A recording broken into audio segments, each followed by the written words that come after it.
Hi folks, and welcome back to Capers Precision. Today I want to talk about building a custom rifle. The purpose of this video is I have been reading so many forums, I've been on all kinds of blogs, watched videos from different manufacturers of ammunition, manufacturers of gun components, and trying to put all of that together when it's time for you to decide on what you want to build for a custom rifle can be challenging, to say the least. Furthermore complicated by the fact that there are some rifle manufacturers out there that aren't necessarily going to walk you through the process. There's nothing wrong with that, but understand that if you go to a website and you click on X, Y, Z, and A and then hit submit and you get your gun, and now all of a sudden you have a gun that is a very high-end gun you paid a lot of money for, but it may not quite shoot what you were hoping for. It may not have the group size with the bullet combination that you're wanting, and there's a lot of variables that go into that you need to understand when you start talking about building your own custom rifle from the ground up. So the number one thing on my list of to-dos when you decide to purchase a custom rifle is talk to your gunsmith. Once you've decided, hey, this is who I'm going to go with, for the time being, talk to them. Call them up, say, hey, this is what I'm wanting to do. I'm wanting a 5.5 pound rifle to climb up a mountain, and these are my accuracy expectations. And I will use accuracy and precision. They are not the same. I know people use those interchangeably, but they are not the same. The precision is what a gunsmith will build into the platform of your choosing, your rifle. Accuracy is provided by you when you squeeze the trigger and your crosshairs are on whatever you're aiming at. I can only build precision into the gun. The accuracy comes from you. That being said, there will be what is known as, or what I term as, an accuracy expectation. When you build a 6.5 pound gun, 300 PRC on a folding chassis, you cannot have the expectation that it's going to shoot a one-hole group with very little reloading, or even with factory ammunition. Now, will it shoot MOA from a good quality gunsmith? Absolutely, there's no problem with that. But trying to get bench rest precision out of a Magnum caliber on a ultralight chassis is challenging, to say the least. Now, can it be done? Absolutely. You have to pay attention to your barrel twist. You have to pay attention to your contour on your barrel. Those two things in a barrel on whatever caliber of you're choosing are huge, huge deals, especially when you start talking about brands of carbon fiber. I get a lot of calls to build carbon fiber barrels, and that's a whole nother video. I'm not going to go into that. There's a time and a place to use carbon fiber, and there's a time and place not to use carbon fiber. There's some things that go on with carbon fiber that don't happen with just a straight steel barrel. So again, your gunsmith should be helping you walk through that. Your receivers, I will say this about most receivers. All of the high-end receivers, I'm not married to one, I'm not sponsored by anybody, I don't get deals or breaks or anything with anybody. All of the receivers I use, for the most part, are all in the same category of precision. Once I'm done doing my process and I check the highest end custom receiver that comes through my door, I check it for a number of things. Do all gunsmiths do that? I don't know. That's up for you to decide. That's for you to talk to your gunsmith and say, hey, what are you checking on my receiver even though it's a $1,700 Defiance? What are the things you're looking for? What are the things you're looking for when I get a barrel in? Do you check the barrel even though it's a brand new from a very reputable company? Those are the things you need to talk to your gunsmith about. Weight is another big thing. Physics is still physics. Every action, equal reaction. So yes, you can get to a 6.5 pound, even a 6 pound, even a 5.5 pound rifle build. I'm doing them for people. You have to understand that with that on a Magnum cartridge, you are going to have recoil. Most people, the average person, does not shoot enough, and it's nothing against anybody out there that does not go to the range and shoot their Magnum caliber often enough to handle the recoil without a certain amount of flinching. I shoot all year long. I live vicariously through pretty much every rifle build I get, and I love that. But I do a lot of shooting. I understand how to squeeze the trigger. Most people that buy a rifle from me are going to go out, they're going to sight their gun in before hunting season, they're going to take their rifle, and then they're going to go shoot their animal. Absolutely nothing wrong with that if you understand your ballistics and how far you're shooting and practicing at the distances that you shoot, or are planning on shooting anyway. There's nothing wrong with doing that. But it does limit your experience behind the trigger. And trigger time is where it's all built. Again, that's a whole nother video. I am going to touch on the fact that even though you may come by a very expensive high-end, the highest end custom rifle you can probably buy with any manufacturer anymore. I mean, they're all great components. You can't buy your way into accuracy. You have to get behind the gun and you have to shoot the gun. It's as simple as that. I get calls all the time of guys wanting to shoot an elk at 1,000 yards because it's been done on YouTube, and that's great. If you plan on taking a 1,000-yard shot on an animal, you need to practice consistently. I'm not talking about once a month going to the range and shooting 1,000 yards. I'm talking about going several times a month in rain, in wind. If you're going to hunt out west, you better dang well get up there, get on a ridge and shoot ridge to ridge and handle those winds, because you may have a wind going this way on one side and that way on the other. You need to learn what your rifle is capable of doing. I'll be quite honest with you, this one right here is my 7mm rim mag. I will only shoot this thing at 700 yards on anything, on an animal. Target, completely different story, obviously. But any kind of hunting situation, 700 yards, thereabouts is my hard limit. There are walls in shooting, and anything past that 700-yard wall for me starts to become exponentially, it's not a linear curve, it's an exponential curve harder. The variables that you're dealing with, wind, Coriolis effect, all of those things start coming into play. I understand that with my rifle, and I do this all the time.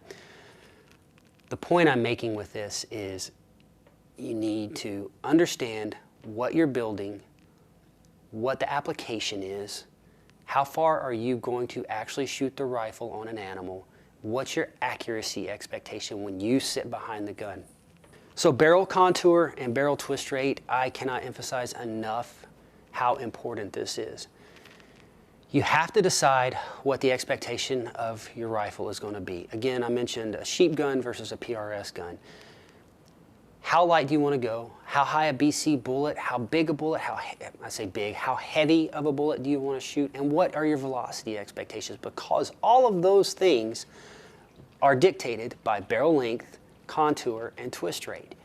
I throw contour in there because it's not necessarily a mechanical thing, but it does have a lot to do, especially with carbon fiber, on how much that barrel's moving. And if you've got a real long 3B carbon wrap barrel and you're shooting a magnum caliber out of it and you want to run a very heavy suppressor, and I say heavy, this Silco is a fairly heavy suppressor out on the end of it, harmonically your gun is going to be doing a lot of things. And again, your gunsmith should be discussing this with you. If you buy one online, and I'm going to back the boat in the water just a little bit here, if you're going online and you are clicking, I want this caliber, I want the stock to look like this, I want this long a barrel, and you click all your options and you get down, you get a total, and you click buy.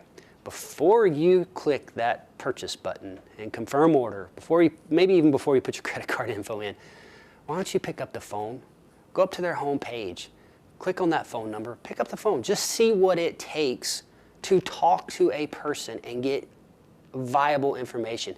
And when I say viable information, I'm not talking about somebody that's just going to pick up the phone and go, yeah, well, if you go with a 28 nozzle, you're going to be running so-and-so with this bullet. And that doesn't allow most people to interpolate what the performance of the rifle is, because they may not be giving you options of twist rate.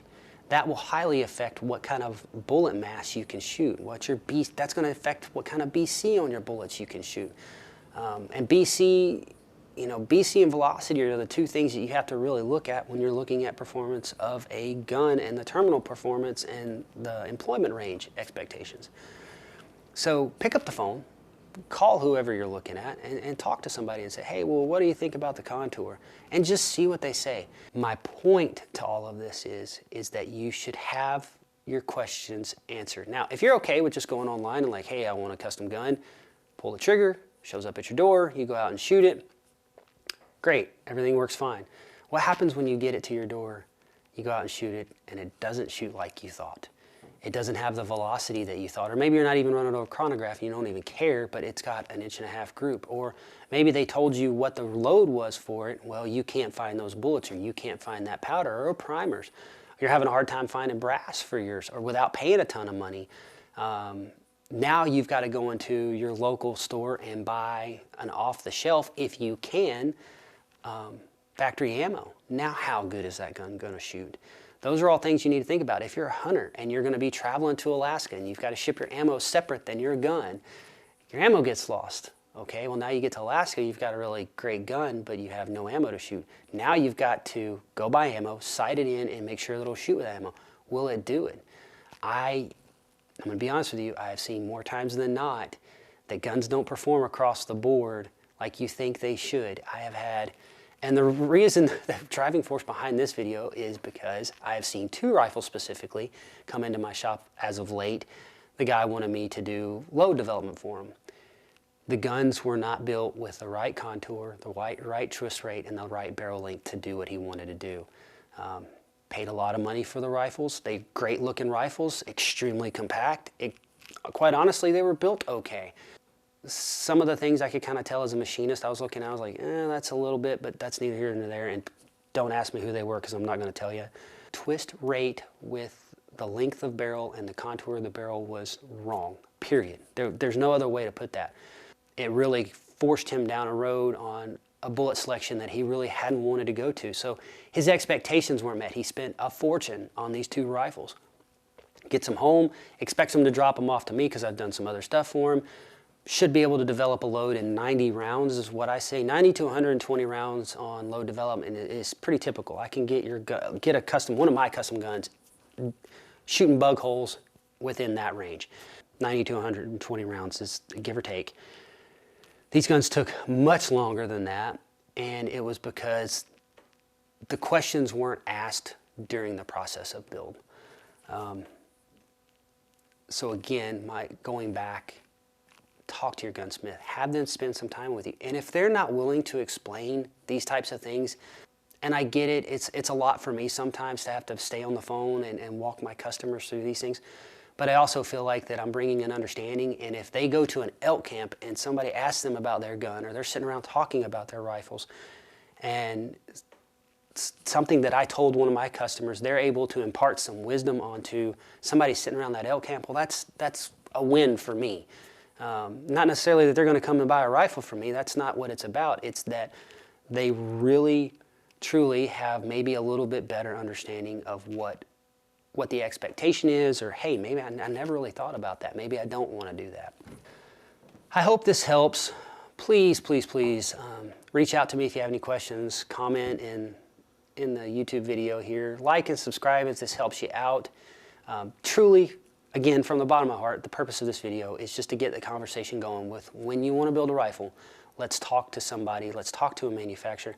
And if you don't get a good vibe, don't. Call somebody else. And the other thing, I almost forgot.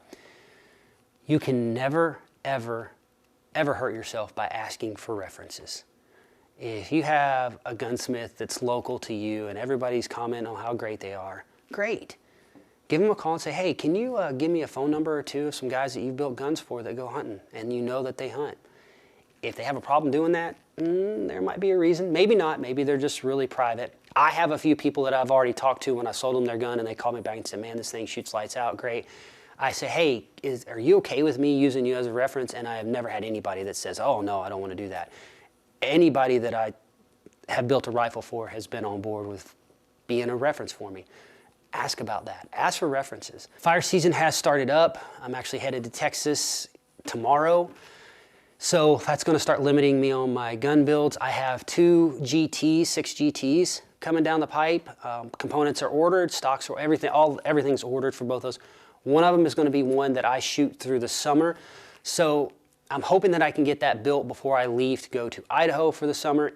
If I do, my plan is to do the whole build with you, and then we're going to take it to Idaho. We're going to do the whole load development and show you what that process, and we're going to be shooting out to 1,000 yards with that. If I can get the gun built. I'm back and forth right now, and we're mid-April, and I've got till mid-June.